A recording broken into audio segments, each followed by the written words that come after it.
Hello friends, today we are going to discuss the first chapter of class 12 from Flamingo book, that is the last lesson. Quite identical. The first chapter is the last lesson by Alphonse Daudet, a French writer. The story is written at the time of the Franco-Prussian War. France और प्रशिया के बीच में एक war चल रहा था during 1870 and 1871. In this battle, two districts of France, that is Alsace and Lorraine, passed into the hands of German. And see what happens after that, what effect it will make in the life of school. The story tells us about the differences or the impacts of this defeat in the war. So let's see what happened in France after that, especially in two districts, Alsace and Lorraine. The real chapter starts, and the story is narrated by a small boy, a small school-going boy. एक school जाने वाला बच्चा है जिसका नाम है friends. हालांकि नाम बहुत लेट आएगा, मैं आपको पहले बताता हूँ. नाम उसका फ्रेंड. तो फ्रेंड स्टोरी हमें सुना रहा है कि उसने कैसा फील किया उस दिन जिस दिन ये सब चेंजेस हुए. Let's see. I started for school very late that morning and was in great dread of scolding, especially because everyone had said that he would question us on participles, and I did not know the first word about them. For a moment, I thought of running away and spending the day out of doors. It was so warm, so bright. The birds were chirping at the edge of the woods, and in the open field back of the sawmill, the Prussian soldiers were drilling. It was much more tempting than the rule of participles, but I had the strength to resist and hurried off to school. ये उसका day है. He was late for school. Friend है, school में late हो रहा था. And was in great dread of scolding. Dread of scolding. Dread means he was terrified. He was afraid of scolding, of being scolded by the teacher. कि teacher उसको scold करेगा, डांट लगाएगा, chide करेगा एक प्रकार से. क्यों? Because the teacher has given him a topic that is known as participle, a topic in grammar, English grammar, participles. But he had not learned even a single word about the rules of participle. That's why he was afraid going to school. And for a moment, he thought of running away. कुछ समय के लिए, कुछ moment के लिए, एक क्षण के लिए सोचता है running away from school, not to go to school. School नहीं जाना, run away from it, bunk करने की वो स्कूल सोचता है. और जैसे ही वो बाहर आता है, उसने देखा कि there are some things that are tempting him, जो tempt कर रही है. What are these? The first thing वो जो tempt कर रही है, attract कर रही है, वो क्या है कि the day was quite warm, bright. It was sunny out there. धूप निकली हुई है, warm day है. और जब उसने देखा बाहर निकलते ही कि जो बर्ड्स हैं वो chirping at the edge of the woods. Woods यानी forest. फॉरेस्ट के एजेस पे, कॉर्नर्स पे जो बर्ड्स हैं वो चर्पिंग कर रहे हैं. जो प्रशियन सोल्जर्स हैं वो ड्रिलिंग कर रहे हैं. दे आर प्रैक्टिसिंग, प्रैक्टिस कर रहे होंगे, ड्रिल कर रहे हैं वो लोग eight the back of the सामिल. जो सामिल है एक फैक्ट्री या मिल होती है फॉर चॉपिंग वुड, लकड़ियों को काटने के लिए, जिसे हम आरा मशीन भी कहते हैं. ये सब चीज़ें ज़्यादा टेम्पटिंग हैं बजाय कि गोइंग टू स्कूल की बात करें कि स्कूल जाने ज़्यादा टेम्पटिंग है चीज़ें सारी. But he had the power to resist. उसने अपने आप को रेजिस्ट किया and hurried off to school. Hurried off, went quickly. तेजी से वो स्कूल के लिए चला जाता है. ये आपका फर्स्ट पैराग्राफ था. Now the second, when I passed the town hall, there was a crowd in front of the bulletin board. For the last 2 years, all our bad news had come from there. The lost battles, the draft. What are the drafts? The orders of the commanding officers. And I thought to myself, without stopping, what can be the matter now? तो जैसे ही वो दौड़ते हुए school जा रहे हैं, रास्ते में देखा कि देयर वाज अ क्राउड, वहाँ पे भीड़ है काफ़ी. In front of the bulletin board. जो बुलेटिन बोर्ड है, जो नोटिस बोर्ड है, where all the news are pasted, जहाँ सभी न्यूज़ पेस्ट की जाती है टाउन हॉल के बिल्कुल सामने वाले नोटिस बोर्ड पे. और यहाँ बताया कि फ्रॉम द लास्ट 2 years, पिछले 2 साल से जब बैटल चल रही है 1870, 1871, तो all the bad news of losing battles, battle में जो लूज होता है उनका जो लॉस हो रहा है, डिस्ट्रक्शन हो रहा है, तो सभी जो डिमाइज हैं, इस तरह की जो न्यूज़ है वो इसी नोटिस बोर्ड के पास में आ रही है. यहाँ दौड़ते दौड़ते वो सोचता है कि what is the matter now, कि what news has come and pasted on the notice board and what the people are reading of, कि लोग क्या पढ़ रहे हैं। बेसिकली वो ड्राफ्ट्स के बारे में होती है। ड्राफ्ट्स क्या होते हैं, ऑर्डर्स ऑफ कमांडिंग ऑफिसर्स की हम बात करते हैं। जो कमांडिंग ऑफिसर्स हैं, जो अथॉरिटीज हैं, उनके क्या ऑर्डर्स हैं, क्या उन्होंने डिसीजन किया है, क्या उन्होंने अटैक की प्लानिंग की, all these are written and pasted on the notice board. तो ये सब सोचते हुए वो आगे निकल जाता है। Now you may change your page number 3। Then as I hurried by as fast as could go, the blacksmith watcher who was there with his apprentice reading the bulletin called after me, don't go so fast Bob, you will get to your school in plenty of time। तो जब वो दौड़ते हुए जा रहा है, अब यहाँ टाउन हॉल से निकला और स्कूल की तरफ दौड़ते हुए जा रहा है, तो रास्ते में एक ब्लैक्समिथ है, a person who deals in iron, जो लोहे का काम करते हैं, उसे हम ब्लैक्समिथ बोलते हैं। लुहार भी आप कह सकते हैं उसे हिंदी में कहें तो। उसका नाम है वॉचर। वो जो कि वहां खड़ा हुआ था with his apprentice. Apprentice a person who is learning some skills at some what is observation, या कहें कि जो एम्प्लॉई है किसी एम्प्लॉय के अंदर काम कर रहा है and learning the things, specially mechanical things जो सीखते हैं उसे अप्रेंटिस या नोविक, जो एक नव आगंतुक होता है, कोई नई चीज सीखने वाला व्यक्ति होता है। लर्नर भी आप कह सकते हैं उसे। ये मैं आपको इसलिए बता रहा हूँ क्योंकि आपसे सिनोनिम्स भी पूछे जा सकते हैं। एग्जामिनेशन पॉइंट ऑफ व्यू से हम बिल्कुल रेडी रहेंगे कि कहीं भी आपके मार्क्स ना कटे। तो ब्लैक्समिथ जो कि वहाँ न्यूज पढ़ रहा है, उसका अप्रेंटिस उसके साथ में है। Called after me, in of me means the narrator friends, first person account है, नरेटर अपने बारे में बता रहा है।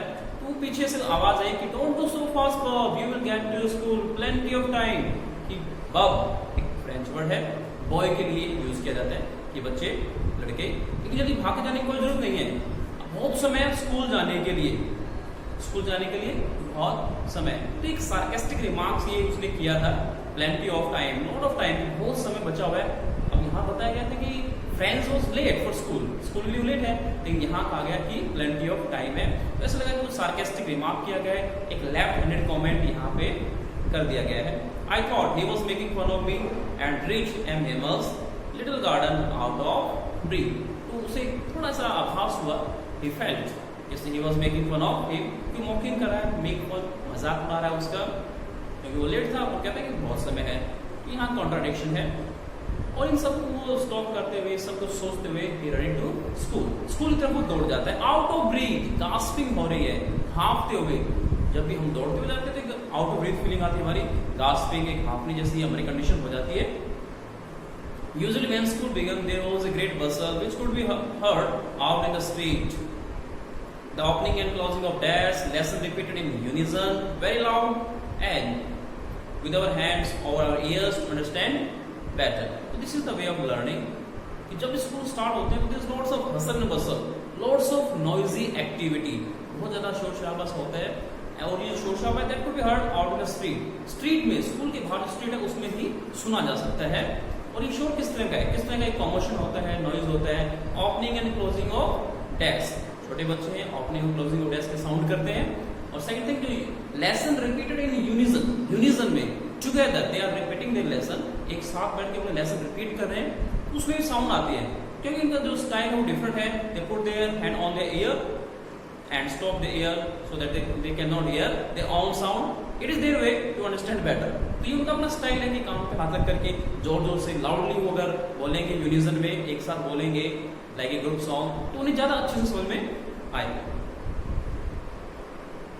And the teacher's great ruler rapping on the table, और दूसरी साउंड कौन सी है, जो टीचर का ग्रेट रूलर है, जो स्टिक है, that he is rapping on the table, table पे नॉक कर रहा है, रैप कर रहा है, उसकी साउंड भी वहां पे सुनी जा रही है। But now it was all still, I had counted on the commotion to get to my desk without being seen. Of course that day everything had to be as quiet as Sunday morning. उसका count on, count एक phrase है जिसका meaning होता है to believe something, किसी चीज trust करना, विश्वास करना। उसका विश्वास था कि बिल्कुल हसल बसल रहेगी, नॉइज एक्टिविटी रहेगी, और वो विदाउट बीइंग सीन, उस कमोशन का फायदा उठा करके, उस नॉइज का फायदा उठा करके, जो confuse noise created by students है, छोटे बड़े बच्चे पढ़ रहे हैं वहां पे, वो जो कमोशन क्रिएट करते हैं उसका फायदा उठा करके वो क्लास में अपनी डेस्क तक पहुंच जाएगा विदाउट बीइंग सीन, बिना दिखे। क्योंकि टीचर बिजी रहेगा इन बच्चों के साथ में, साउंड्स बहुत होती है, और इजीली वो अपनी डेस्क पे जा सकेगा। But on that day there was nothing like that, ऐसा कुछ भी नहीं था. It was as quiet as Sunday morning. Sunday morning expression use किया है क्योंकि संडे को देयर इज नो स्कूल, कोई स्कूल नहीं होता है और कोई साउंड भी वहां पे नहीं होती है. तो बिल्कुल साउंड नहीं है, साइलेंस वहां पे, पीस है. तो आराम से नहीं जा सका उस दिन और थोड़ा कंफ्यूज होता है, उसे रुकना पड़ा, हेजिटेट करता है वो. Through the window, I saw my classmates already in their places, and M. Himal walking up and down with his terrible ruler under his arm. यहाँ पे उसने जब पीक करके देखा खिड़की से, विंडो से झांक कर देखा कि all the classmates, जो कि मेट्स हैं, बेंचमेट्स हैं, सभी अपने शीट्स पे ऑलरेडी बैठे हुए हैं और जो टीचर है walking up and down, and specially the ruler under his arm, उसके आर्म में, उसे अपने बगल में रूलर लिया हुआ, जिससे बच्चे बहुत टेरिफाइड फील करते हैं, बहुत डरे हुए महसूस करते हैं. तो यहाँ पे वो हेजिटेट कर रहा है ए गुड डील, बहुत ज्यादा हेजिटेट कर रहा है यहाँ पे और डरा हुआ है. You can imagine how blessed and how frightened I was. तो हमें कहा है रीडर से, वो कहता है कि यू कैन फील, आप इमेजिन कर सकते हो कि हाउ ब्लस्ड, कि कितना वो अशेम्ड फील करता है, इंसल्टेड या ह्यूमिलिएटेड फील कर रहा है, शर्मिंदा महसूस कर रहा है और कितना फ्राइटेंड है, कितना टेरिफाइड है, कितना डरा हुआ है वो.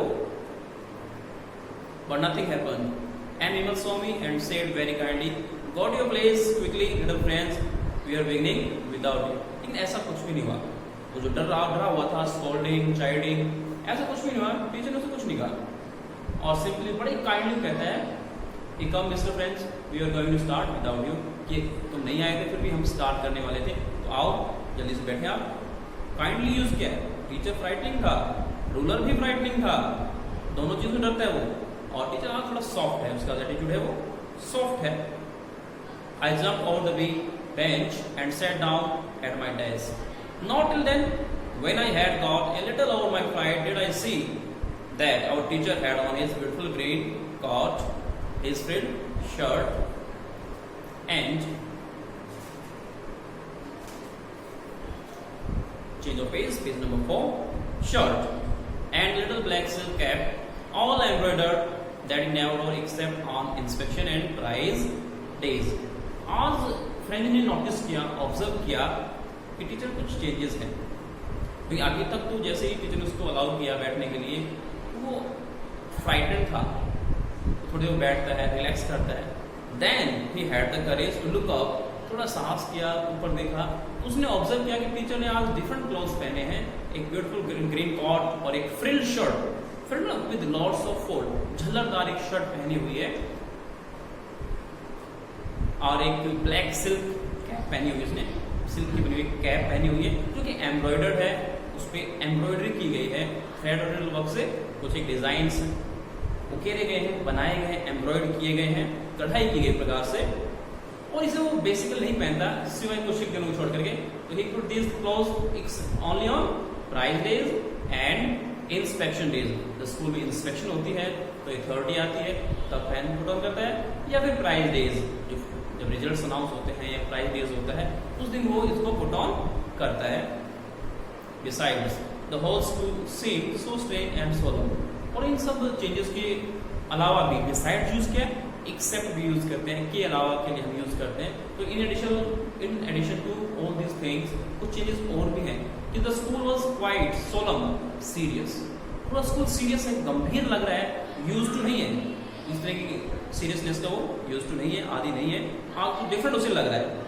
But the thing that surprised me most was to see on the back benches that were always empty, the village people sitting quietly like ourselves. यहाँ पे एक सरप्राइजिंग थिंग यहाँ पे क्या होती है कि जो बैक बेंचेस तो हमेशा एम्प्टी रहती है, खाली रहती है, वहाँ पे कोई नहीं बैठता, आज वो ऑक्यूपाइड है बाय द विलेजर्स. कुछ एक विलेजर्स आए हैं and they were sitting on the last benches जो हमेशा एम्प्टी रहते हैं. तो ये चीज़ बड़ी सरप्राइजिंग लग रही है कि स्टूडेंट्स की तरह बैठे हुए हैं और लेसन सुन रहे हैं टीचर्स का. तो क्वाइट सरप्राइजिंग. कौन कौन लोग हैं ये? ओल्ड हॉशर, नाम याद रखें क्योंकि इस बार ऑब्जेक्टिव क्वेश्चंस भी आने हैं. एक एक वर्ड, एक एक लाइन की आंसर्स आपको देने पड़ेंगे. तो पूछा जा सकता है कि हु वाज अमंग देम, कौन कौन थे. तो आप कहेंगे कि ओल्ड हॉशर, बुजुर्ग व्यक्ति है, हॉशर नाम है उनका. With his three corner head उन्होंने पुट ऑन की हुई है. द फॉर्मर मेयर, जो एक्स मेयर है, जो पुराने वाला मेयर है वो, मेयर आप समझते होंगे, जिससे चेयरमैन होता है फिर मेयर होता है।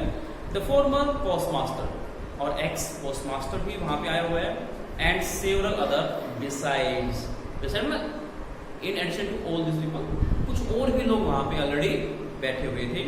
Everybody looked sad and everybody was sad, upset, सब लोग वहां पे दुखी हैं, अपसेट हैं।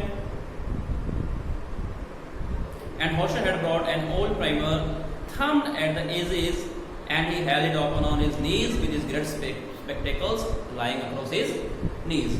तो यहाँ पे ओल्ड हॉशर ने एक ओल्ड प्राइमर, जो एक एलिमेंट्री बुक होती है, बहुत ही बेसिक बुक होती है, जिसे हम कायदा बोल देते हैं, तो वो लेकर के आया हुआ है बच्चों की तरह। They are not so educated, ज़्यादा एजुकेटेड वो लोग नहीं है, लिटरेट ही हैं। यहाँ पे वो कायदा लेकर के आया हुआ है, प्राइमर लेकर आया है, और उन्होंने बड़े बड़े स्पेक्टिकल्स, जो चश्मे हैं वो पुट ऑन किए हुए हैं, और अपने नीज पर, अपने घुटनों पर वो कायदा जो बुक है वो ओपन की हुई है। While I was wondering about it all, M. Vimal mounted his chair and, in the same grave and gentle tone which he had used to me, said, "My children, this is the last lesson I shall give you." तो यहाँ अब जो काम की moment है, important moment है, वो आ गई है। इन सब चीजों के बारे में सोचते हुए जब फ्रेंड्स बैठा हुआ है, तभी एम विमल ने बड़े सीरियस टोन में, जिस सीरियस टोन में पहले उसे कहा कि बच्चे आओ बैठो, we were starting without you, उसी टोन में कहता है कि this is my last lesson students, this is my last lesson I shall give you, कि ये मेरा लास्ट लेसन है। तो आप कुछ क्लियर हुआ आपको कि लास्ट लेसन क्यों है इसका नाम? क्योंकि इस टीचर का यहाँ पे लास्ट लेसन है। और लास्ट लेसन क्यों है जानते हैं इसके बारे में। My children, this is the last lesson I shall give you. The order has come from Berlin to teach only German in the schools of Alsace and Lorraine। तो this is the thing, ये orders के बारे में, about the order, कि Germany से orders आए हैं, क्योंकि अब अल्सेस और लॉरेन दोनों जो पार्ट हैं, स्टोरी अल्सेस की है, तो they pass into the hands of Germans। और अब यहाँ पे जर्मन टीचर आने वाला है, ऑर्डर आ गया है जर्मनी से कि जो फ्रेंच टीचर है, फ्रेंच लैंग्वेज है, it will be taught no more, अब ज़्यादा नहीं पढ़ाई जाएगी। तो यहाँ पे चेंज होना टीचर का, इसलिए यहाँ उसे छोड़ करके जाना है अल्सेस को, specially the schools of Alsace and Lorraine की बात, दो डिस्ट्रिक्ट हैं यहाँ पे, याद रखेंगे, Alsace and Lorraine, right.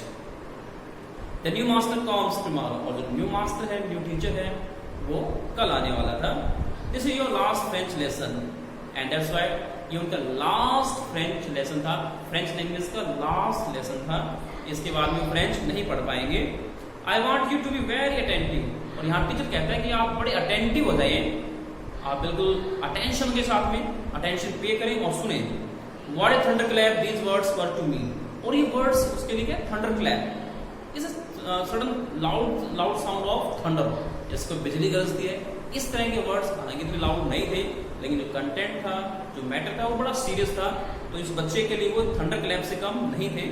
O the wretches, that was what they had put up at the town hall। तो now French understood what was the matter, why the crowd gathered, कि क्या मैटर था, crowd gather क्यों हो गई थी, क्योंकि orders आए थे कि उनकी जो लैंग्वेज है फ्रेंच, वो उनसे स्नैच कर ली गई, छीन ली गई है, टीचर को रिप्लेस किया जा रहा है, और उन्हें wretches, evil people कह करके एड्रेस करता है, दुष्ट कह करके एड्रेस करता है। My last French lesson, why? वो थोड़ा सा साइन ऑफ एक्सक्लेमेशन देखिए यहाँ पे, माई लास्ट लेसन, मेरा लास्ट लेसन क्यों, अभी तो मैं बहुत छोटा हूँ। I hardly knew how to write, learner है, अभी तो उसे लिखना भी नहीं आता है। I should never learn any more, और मैं अब आगे लर्न नहीं कर पाऊंगा, ज़्यादा लर्निंग नहीं कर पाऊंगा लैंग्वेज की। I must stop there then, oh how sorry I was for not learning my lesson. तो वो सॉरी फील कर रहा है, रिग्रीट कर रहा है, ग्रीफ फील कर रहा है, अपने आप को दुखी महसूस कर रहा है कि वो अपने लेसन्स को ज़्यादा लर्न नहीं कर पाया। Forsaking bird sex, रीजंस हैं कि क्यों नहीं कर पाया, Forsaking bird sex, क्योंकि he was more interested in seeking bird sex, पंक्षियों के जो एग्स हैं उनको कलेक्ट करने में ज्यादा इंटरेस्ट है, बजाय कि उसे फ्रेंच लैंग्वेज में। Second thing, he likes to go sliding on the Saar, जो सार वैली है, जो बड़ी इंपॉर्टेंट वैली है फ्रांस के अंदर, वहाँ स्लाइडिंग के लिए जाना पसंद करता है, बजाय पढ़ाई करने के लिए या बुक्स पढ़ने के लिए या फ्रेंच लैंग्वेज सीखने के। He was more interested in these two things. My books that seemed such a nuisance a while ago, so heavy to carry, my grammar and my history of the saints were old friend now that I couldn't give up। तो अब यहाँ उसकी feeling change हो गई कि जो books जो उसे कैरी करनी पड़ती थी, जिसको नुइसेंस मानता था, एक ट्रबलसम थिंग मानता था, एक परेशानी भरी चीजें मानता था, या फिर जो हिस्ट्री ऑफ सेंट्स की जो हिस्ट्री है, इतिहास है, जो उसके लिए बिल्कुल बेकार की चीजें थी, तो अब ये चीजें उसकी फीलिंग चेंज हो गई, और जो बुक्स जिसे बिल्कुल न्यूसेंस मान रहा है, ट्रबलसम मान रहा है, वो उसके ओल्ड फ्रेंड्स में कन्वर्ट हो गए हैं। क्यों ओल्ड फ्रेंड्स क्यों हो गए? क्योंकि एक ह्यूमन टेंडेंसी है कि हम किसी चीज को इंपॉर्टेंस तब देते हैं जब वो हमसे स्नैच कर ली जाती है। तो यहाँ लैंग्वेज स्नैच कर ली गई, तो लैंग्वेज इंपॉर्टेंट हो गई उनके लिए, otherwise they paid no attention, उनको ध्यान नहीं दिया था पढ़ने के बारे में। And M Hamel too, the idea that he was going away, that I should never see him again, made me forget all about his ruler and how cranky he was. तो फीलिंग्स सिर्फ books के बारे में change नहीं हुई है, feelings teacher के बारे में भी चेंज हुई है। टीचर जिसे वो फ्राइटनिंग या टेरिबल मानता था, आज वो चेंज हो गई उस फीलिंग्स की, क्योंकि जब वो फील करता है he would not be able to learn from Mr. M. Hamel, जो टीचर है उससे नहीं सीख पाएगा, he was leaving the school, school छोड़ के जा रहा है, और अब वो भूल जाता है कि हाउ क्रैंकी ही वाज, कि टीचर का नेचर कितना क्रैंकी था, कितना एक्सेंट्रिक था, कितना संख्य स्वभाव था, या इल टेम्पर्ड हम बोलते हैं। ये वर्ड्स आप जरूर लिसन करें, क्योंकि ये आपको सिनोनिम्स में काम आ सकते हैं, एग्जाम में एक दो वर्ड के पूछे जाते हैं बेसिकली। और इस बार जो एक एक्सपेक्ट आएगा पोएम से, एक पोएम से आता है और एक आपकी प्रोज से आता है, तो आपको इन वर्ड्स के मीनिंग भी पूछे जा सकते हैं। तो आप बिल्कुल इसे सीरियसली लें और हर एक वर्ड पे ध्यान दें। पुअर मैन, गरीब व्यक्ति नहीं है, but he was in a awkward condition, condition काफी ऑकवर्ड है, तो उसे पुअर मैन कह दिया गया है। It was in honour of this last lesson that he had put on his fine Sunday clothes. तो वो रियलाइज कर रहा है कि ये ओकेजन था, that's why he had put on Sunday clothes. Sunday cloth मतलब स्पेशल क्लॉथ, जो उसके सिविल क्लॉथ्स हैं या फिर जो विशेष रूप से किसी ओकेजन पे वो पुट ऑन करता है, तो वो क्लॉथ्स उन्होंने पहने हुए हैं। And now I understood, page number 5, why the old man of the village was sitting there in the back of the room. तो वो रियलाइज करता है कि जो विलेजर्स हैं क्यों है वहां पे, why they have come here, वो लोग क्यों आए हैं। तो आप फील करेंगे कि जो विलेजर्स हैं they have come and sitting on the back benches of the room because they were sorry too, क्योंकि वो लोग भी सॉरी फील कर रहे हैं, रिग्रेट फील कर रहे हैं कि अब उनके जो बच्चे हैं या वो खुद भी हैं वो लैंग्वेज लर्न नहीं कर पाएंगे any more, so that they had not gone to school more, क्योंकि बच्चे तो जाते थे लेकिन वो स्कूल ज्यादा नहीं जा पाए, अब बच्चे भी फ्रेंच नहीं सीख पाएंगे, तो रिग्रेट फील कर रहे हैं, टीचर के लिए भी, लैंग्वेज के लिए भी, और जो कंट्री जो पार्ट्स जो छिन गए हैं उनके लिए भी। It was their way of thanking our master for his 40 years of faithful service and of showing their respect for the country that was theirs now. तो यहाँ पे आने का उनका रीजन बन जाता है। क्वेश्चन आता है कि why have the villagers come to school on that day, आप बता सकते हैं उसमें कि they have come to thank the master for his 40 years of sincere service. जो सिंसियरली सर्विस पे की उन्होंने 40 years, उसके लिए वो थैंक करना चाहते हैं टीचर को भी, और अपनी जो लैंग्वेज है उसे भी वो एक एट्रीब्यूट करना चाहते हैं, और अपनी कंट्री को भी वो रिस्पेक्ट शो कर रहे हैं, कंट्री के लिए रिस्पेक्ट शो कर रहे हैं, जो कि अब उनकी नहीं है। जो कि अब उनकी नहीं है मीनिंग ये है कि जिस फ्रांस में वो रहते थे, जो जानते थे, यानी अल्सेस जिस डिस्ट्रिक्ट में वो लोग रह रहे थे, अब वो जर्मन लोगों का पार्ट बन गया, जर्मनी का एक पार्ट बन गया है, तो वो जर्मनी का हिस्सा है ना कि फ्रांस का, तो कंट्री भी उनकी नहीं रही, वो जर्मन में मिक्स हो गई है। While I was thinking of all this, I heard my name called. जब इन चीज़ों में कंफ्यूज है फ्रेंड्स, तभी उसने सुना है कि उसका नाम कॉल किया गया है, क्योंकि टीचर का जो स्टाइल है वो ये कि एक ही करके बच्चों को बुलाता है। तो it was my turn to recite, तो ये मेरा टर्न आ गया था रिसाइट करने का, जो भी रूल्स दिए थे उनको रिसाइट करना है, एक प्रकार से सिंग करना है। What would I not have given to be able to say that dreadful rule for the participles all through very loud and clear.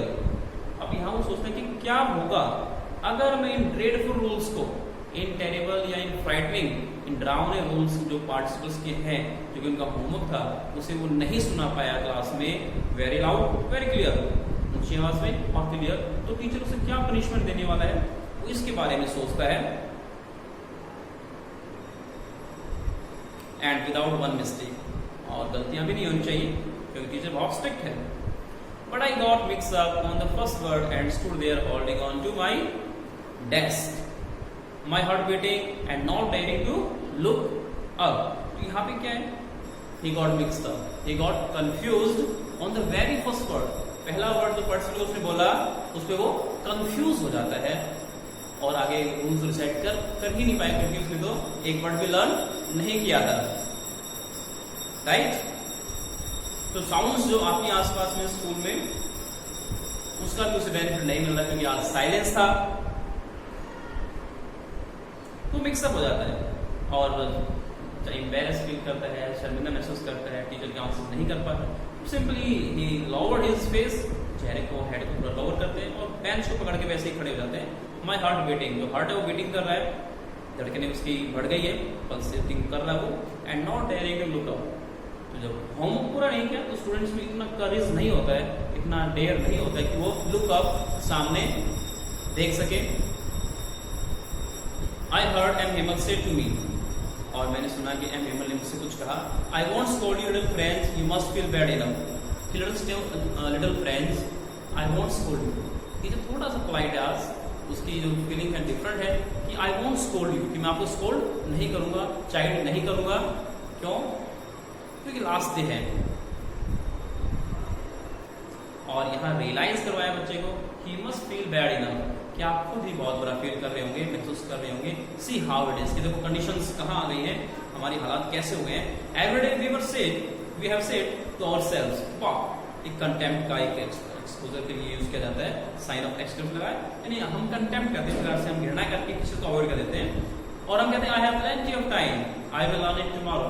तो जब बात लर्निंग की आती है तो स्टूडेंट्स हमेशा ऐसे करते हैं कि oh we have lots of time, बहुत समय, we will learn it tomorrow, कि कल याद कर लेंगे, हम इसे एग्जाम के टाइम याद कर लेंगे, एंड थिंग्स गो ऑन, और ऐसी चीजें हम पोस्टपोन करते रहते हैं, चलता रहता है।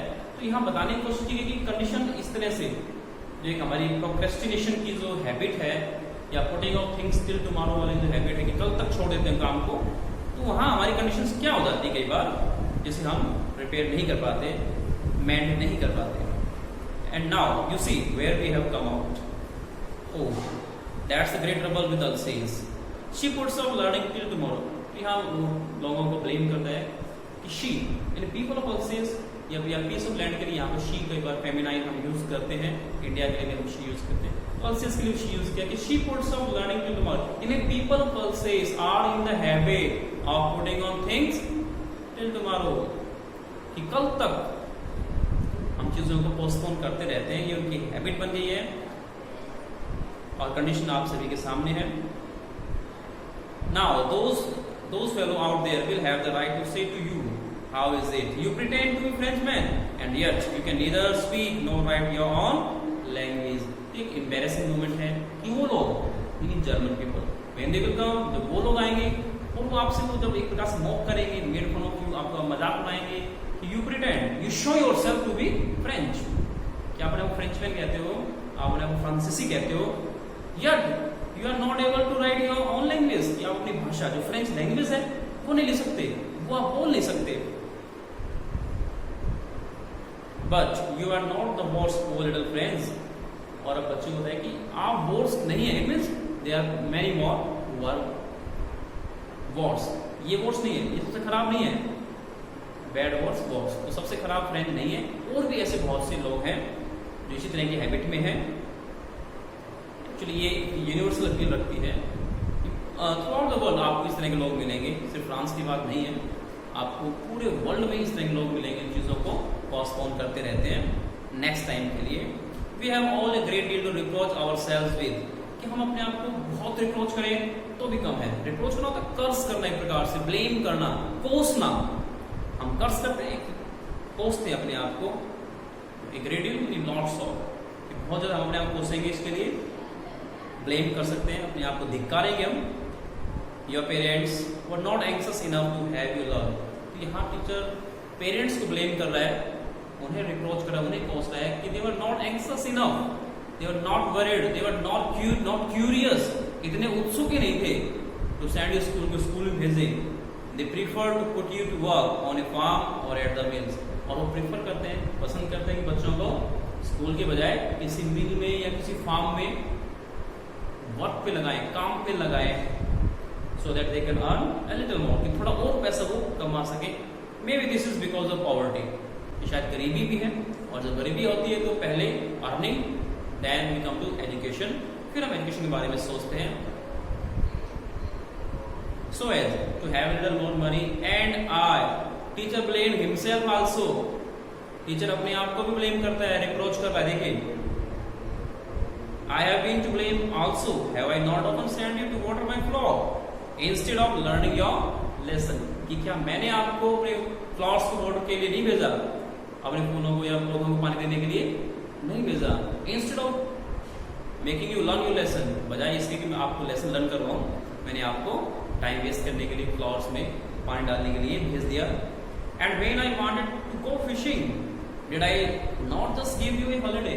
कि जब मेरा मन किया गो फिशिंग, मछली पकड़ने का, थोड़ा एंटरटेनमेंट करने का, तो क्या मैंने आपको छुट्टी मिली? It was not a formal school की छुट्टियां भी फिक्स होती हैं।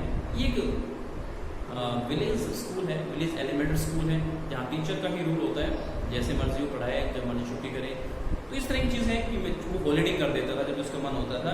Then from one thing to another M went on to talk of the French language, saying that it was the most beautiful language in the world, the clearest, the most logical, and we must guard it among us and never forget it. यहाँ teacher one thing to another, एक के बाद दूसरी चीजों के बारे में discuss करता है, लैंग्वेज के बारे में बात करता है, फ्रेंच लैंग्वेज के बारे में। थोड़ी सी लिंग्विस्टिक शोविनिज्म की फीलिंग उसके अंदर आ गई है। He's telling his own language superior, अपनी भाषा को बहुत अच्छा बता रहा है कि जो फ्रेंच है is the most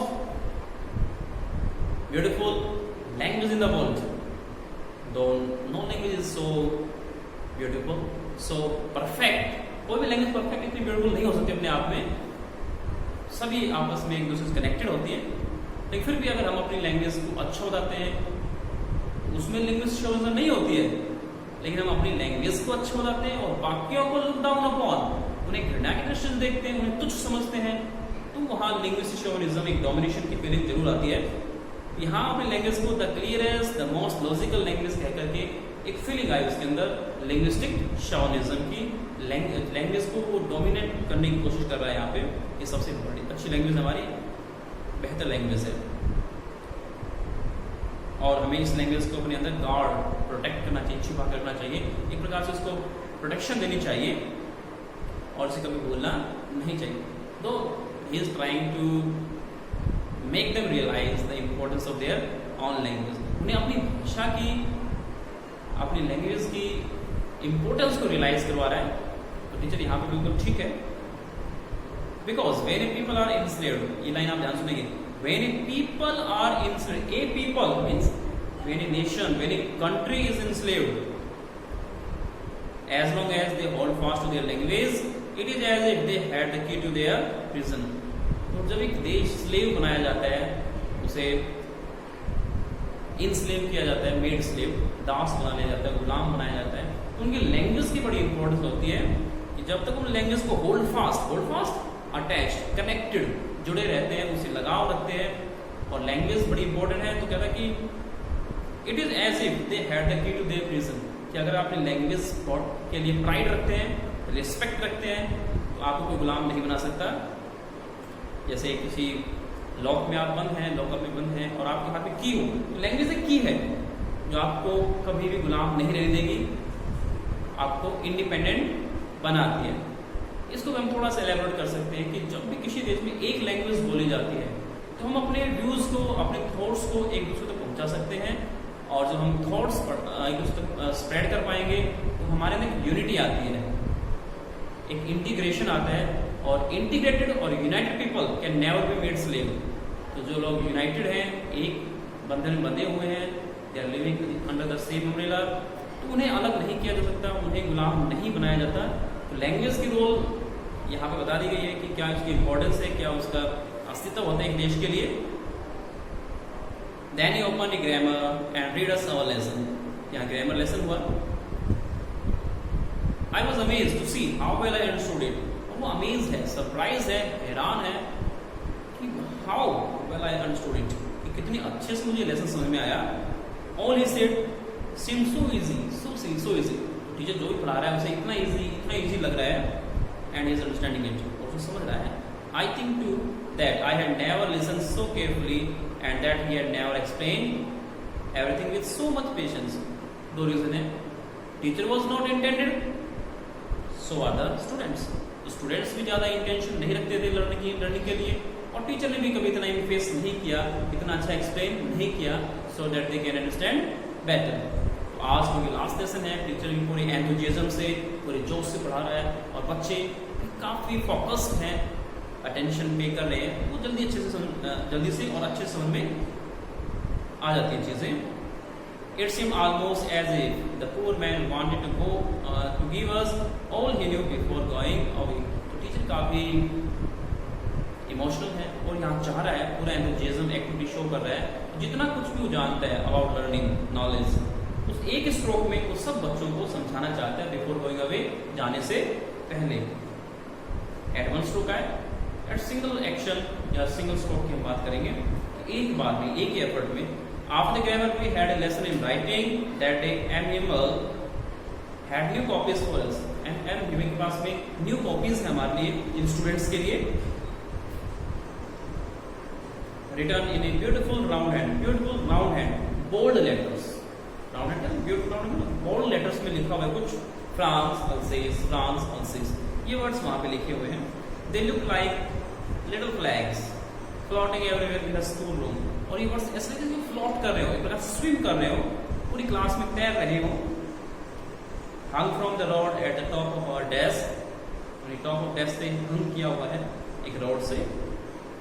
you to have seen how everyone set to work, कि हम व्यूअर्स भी देखते हैं कि किस तरह से लोग सेट टू वर्क, काम में लग गए थे. And how quiet it was, और कितना साइलेंस था, कितनी पीस थी वहां पर. The only sound was the scratching of the pens over the paper. जो ओनली साउंड थी, scratching of, when we write something तो there some sound of scratching of pen की थोड़ी सी हल्की सी चलने की साउंड होती है, वो साउंड जिससे वहां पे once some beetles flew in, और एक कुछ beetles, small insects flew in, अंदर आए. But nobody paid any attention to them, लेकिन यहाँ पे किसी ने अटेंशन पे नहीं किया. Not even the littlest one. वैसे तो हम लिटल लेस लीस्ट करते हैं, ये फ्रेंच लैंग्वेज है तो यहाँ पे लिटल्स यूज कर दिया गया है. Who walked right on dressing their fish hook as if that was French. छोटा बच्चा वो भी फिश को ड्रेसिंग कर रहा है जैसे कि वही फ्रेंच लैंग्वेज उसके लिए. On the roof the pigeons cooed very low and I thought to myself, will they make them sing in German? Even the pigeons. यहाँ पे रूफ पे कुछ pigeons हैं, cooing कर रहे हैं. pigeon की साउंड हम सी डबल वर्ड जो cooing कू कह लीजिए, cooing कब कहेंगे. cooing साउंड यहाँ फ्रेंच ने हर्ड की ऑन द रूफ, जो पिजन्स के साउंड है. तो यहाँ पे वो जब साउंड सुनता है तो उसके जो डिटेस्ट है, घृणा है, वो बिल्कुल हाईलाइट हुई.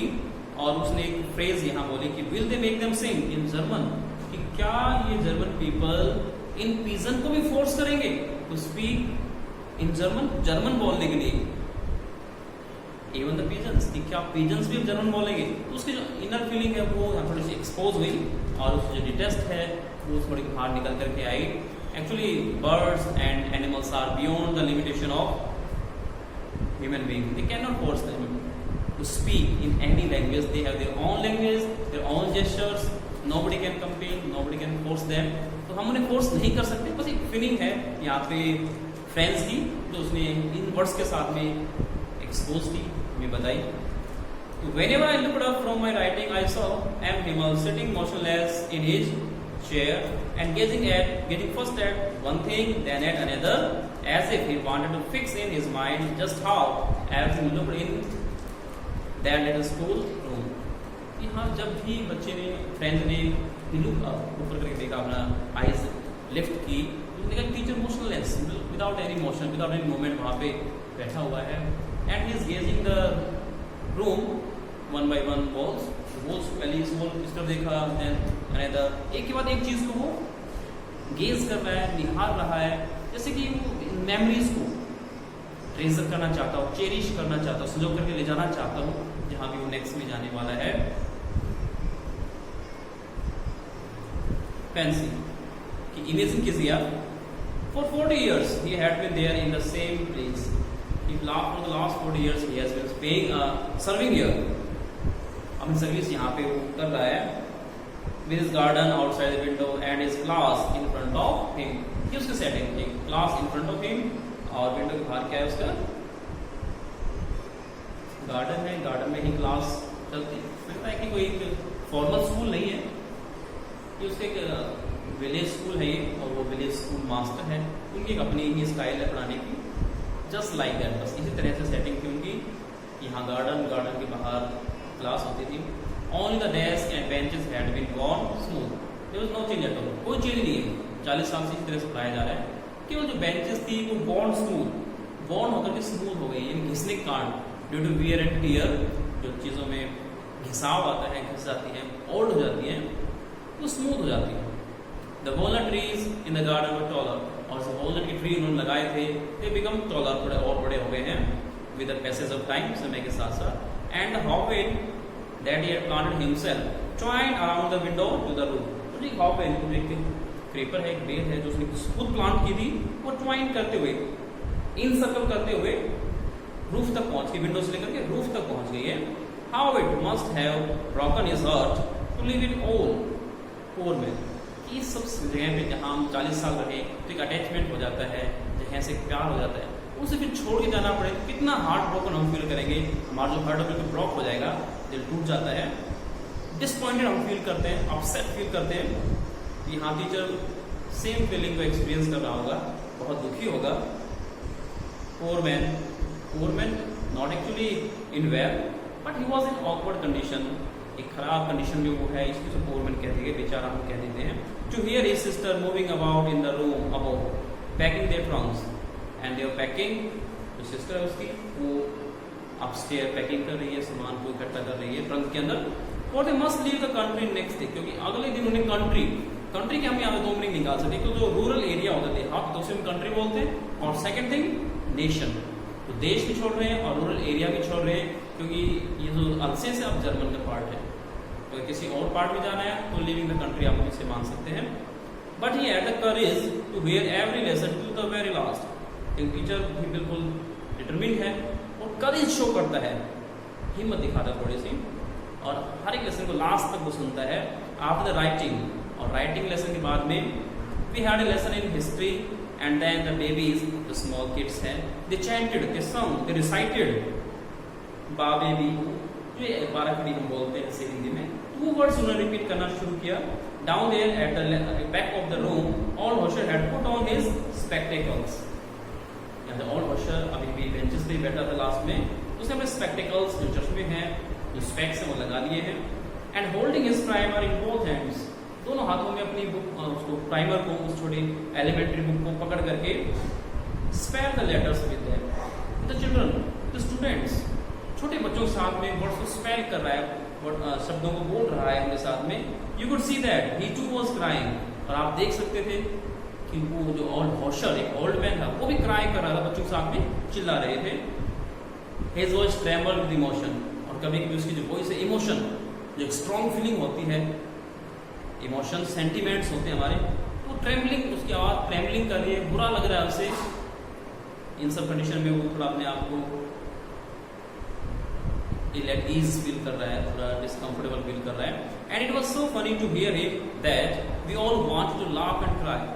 बच्चों के लिए तो सीरियस नहीं है कि जब तुम देखा कि एक बुजुर्ग व्यक्ति ओल्ड मैन इसमें चिल्ला रहा है या लेटर डिसाइड कर रहा है, तो दे वांट टू लाफ, वो हंसना चाहते हैं, एंड क्राई, चिल्लाना चाहते हैं. Oh how well I remember it, that last lesson. और फाइनली जो फ्रेंड है वो एक्सप्लेन करता है कि कितने अच्छे से मुझे वो लेसन समझ में आए. All at once the church clock struck 12, और कभी एक चर्च क्लॉक में 12 स्ट्रक हुए, 12 बजे, जो उसकी आवर हैंड है, घंटे वाले सुई, वो 12 बजाती है. देन द एंजेलस, उसके बाद एंजेलस की जो घंटियां हैं वो बजती हैं. At the same moment the trumpets of the Prussians returning from drill sound under our window. और सेम मोमेंट में जैसे ही एंजेलस की साउंडिंग हुई या चर्च क्लॉक ने 12 की स्ट्राइकिंग की, तो ट्रम्पेट से, जो नगाड़े थे, जो म्यूजिकल इंस्ट्रूमेंट्स हैं प्रेशियंस के, वो बजते हुए, और रिटर्निंग, जैसे बीट रिट्रीट होती है, वापसी होती है, इस तरह से साउंडिंग करते हुए, नगाड़े हो जाते हैं वो लोग वापस ही आ रहे हैं और जो साउंड है वो उनकी विंडो से नीचे की तरफ से सुनाई दे रही है।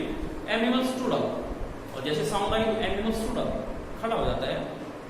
Very pale, his face was quite pale, colourless as he was feeling quite upset in a chair पे खड़ा हो गया, बड़ा दुखी है। I never saw him look so tall, और बच्चे ने कहा कि I never see him look so tall, not in height actually, ऐसा नहीं कि हाइट में ग्रो कर गया है। Look so tall means confident, इतना कॉन्फिडेंट वो कभी नहीं लगा। He was determined to get back this place again in time to come. तो कॉन्फिडेंट होकर के ठीक है, we will learn, we will strive, we will struggle and will get back the place again. तो कॉन्फिडेंट है जाते वक्त भी। माई फ्रेंड्स सेड ही, और वो आई जो सेंटेंस है वो कनेक्ट नहीं हो पाता है वो, बट समथिंग चॉक है, क्योंकि जो थॉट है वो चॉक हो गया है, अनेबल टू स्पीक, बोल नहीं पा रहा है, ब्लॉक हो गया है, साउंड नहीं आ रही, he could not go on, और वो आगे नहीं बोल पाता है। Then he turn to the blackboard, to the piece of chalk, एक पीस ऑफ चॉक लिया, and bearing on with all his might, जितनी भी माइट, जितनी भी पावर उसके अंदर, उसको बियर ऑन किया, सम्मन किया, गैदर किया, and he wrote as large as he could, और बड़े बड़े अक्षरों में लिखा, जितना बड़ा वो लिख सकता था लेटर्स को। वाई विल France, long live France, France जिंदाबाद, क्या वर्ड है, वाई विल France, long live France, France जिंदाबाद। Then he stop and lean his head against the wall, और फिर वो स्टॉप हो जाता है, रुक जाता है, and lean his head, bend कर, हेड ऊपर से बेंड किया, झुकाया, against the wall, and without a word, as he could not speak, बोल नहीं पा रहा है, चौक हो गया, बिना एक शब्द बोले, ही मेड जेस्चर, जेस्चर एक बॉडीली मूवमेंट होता है, शारीरिक जो हम मूवमेंट करते हैं, अगर हमने स्टेज में किया, इशारा किया, फिर भी हम जेस्चर कर रहे हैं, एक बॉडीली मूवमेंट हम कर रहे हैं, यहाँ पे एक हाव भाव हम दिखा रहे हैं, to us with his hand, तो हैंड से उसने एक एक्सप्रेशन किया, एक इशारा किया, school is dismissed, you may go, और ये जेस्चर था, स्कूल इज डिसमिस्ड, स्कूल यहीं पे डिसमिस होता है, जो मीटिंग है वो मैंडेटरी हो जाए, चले जाएं सभी अपने अपने घरों पे। And this was the end of the chapter. So now I come to the point again कि लास्ट लेसन क्यों है ये, कुछ एक नॉर्म्स, कुछ एक जो फीलिंग्स हैं वो इस तरह की होती है जो हमें बिगिनिंग में ही सीखनी चाहिए, शुरुआत में ही सीखनी चाहिए। जैसे इसकी जो थीम है, एक तो है लिंग्विस्टिक शोविनिज्म, हम लोग लैंग्वेज को इंपॉर्टेंस देते हैं, दैट्स ओके, लेकिन जो सेकंड थीम है इसकी वो है procrastination, in putting off things till tomorrow. तो अगर हम लास्ट में जाकर सीखें, there is no value of it, but if you learn it in the beginning, जो चैप्टर स्टार्ट हुआ, हमने एक हैबिट जो खराब थी उसको हमने छोड़ दिया और एक नई हैबिट को हमने अडॉप्ट किया, शुरुआत की, अपना लिया, तो ये हमें लास्ट तक बेनिफिट देने वाली, as this is the first chapter, so this should be taught in the very beginning. So that's all for today. We will discuss something other in next videos. Thank you.